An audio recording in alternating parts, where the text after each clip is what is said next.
عزيزة مجيد 28 سنة، مامون البيبي واحد سميتو رزق.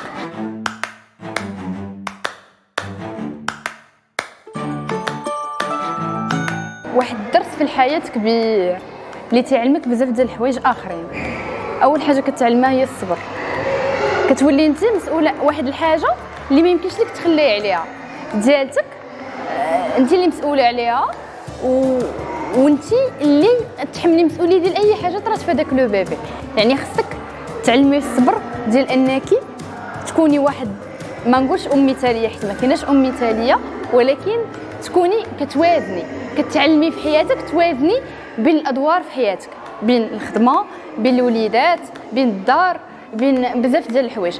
حتى لي بروبليم فاش كيوليو يجيو ما كتخليهمش كاملين يطيحوا عليك، دوكو كتولي ماشي غير ديال راسك، كتولي ديال راسك وديال واحد الانسان اخر صغيور اللي ما عنده حتى شي حد من غيرك انت اللي معوله عليه.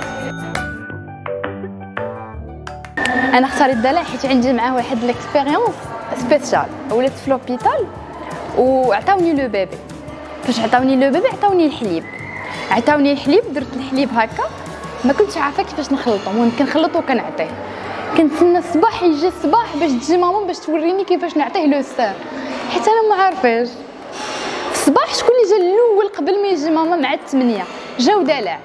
جاو دلع لقاتني كنخلط في الحليب، قالت لي علاش كتخلطي الحليب؟ فازي عطيه لو سان. قلت لها ما كنعرفش. جلسات معايا وراتني كيفاش نرضع، كيفاش نعطيه لو سان، كيفاش نشدو، عطاتني كاع لي ديتاي، كاع لي زانفورماسيون، ميم سي حتى لاكوش وراتني باللي راه كاينه ديال دلع اللي فيها البلاصه ديال البوط بلا ما نبقى نسد عليه. وهذا وراتني كيفاش نقاده. صافي من تما بحال جات هذيك المنقذ. كنت هادو اللي عتقوني دابا في هذا الشيء، صافي راه هما اللي غنبقى فيدال ليهم. داكشي اللي طرا، ميم سي دابا حتى البروبليم اللي كاين ديال بوحمرون اول حاجه قلبت فيها هو دلع. لقيتني طلع الدكتور كيهضر على البروبليم ديال بوحمرون، مي الحمد لله دايره ليه الجلبه ديالو وكلشي مزيان الحمد لله. لي ريزو سوسيو وخصوصا انستغرام ولي ميساج اللي كتبارطاجيو معنا كينفعونا بزاف. دو فوا في الليل كتوحلي كتدخلي غير كتقلبي كتشوفي لا فيديو شنو فيه كتعتقي الوضع. انا راضيه عليها بزاف ماشي غير شويه. علاش؟ حيت ولدي من نهار درتها له صراحه عمري ما عانيت من مشكل ديال الصيام، ما عنديش هذا المشكل نهائيا الحمد لله. بزاف لي ماما كنعرفهم كيقولوا لي كيطبقوا لك مولاها جربي دلع، راه كوني متاكده ما غاديش يطيب. بقيت غاده مع دلع، دابا راه وصلت للنمره 5 والحمد لله. دابا عنده عامين. جو بونس كو خصني واقيلا ندير كيلوط. سمعت النصائح ديال البنات، جو بونس كو غنبدل ليه الكيلوط باش نشوف ان شاء الله يكون باش نقدر نحيد لاكوش. انت كديه لاكريش ولا كديه، ولكن انت راه ما قادراش. انا في الخدمه وانا كنبكي في الخدمه كيقولوا لي غير مالك، كنبكي حيت حطيت ولدي عند واحد الاحساس ديال بحال انا تخليت عليه، بحال هو ما كيعرفش هذوك الناس وانا خليته ليهم وتخليت عليه.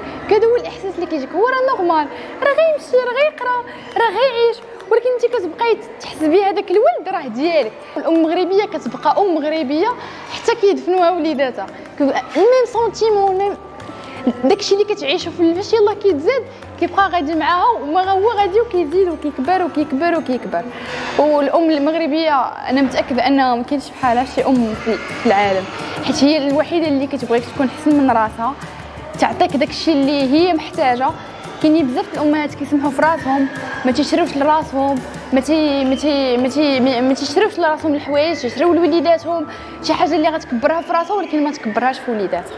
عموما ما ساهلاش، ونصيحه غير الصبر ودغيا راه كيكبروا وراه راه اكثر واحد تيطبطب عليك واكثر واحد كيحس بك هو داك لو بيبي. وغدا فوا كتكوني كتبكي كيحيد لا تيتين وكيعطيها لك، كتعرفي بلي اكثر واحد كيحس بك راه هو.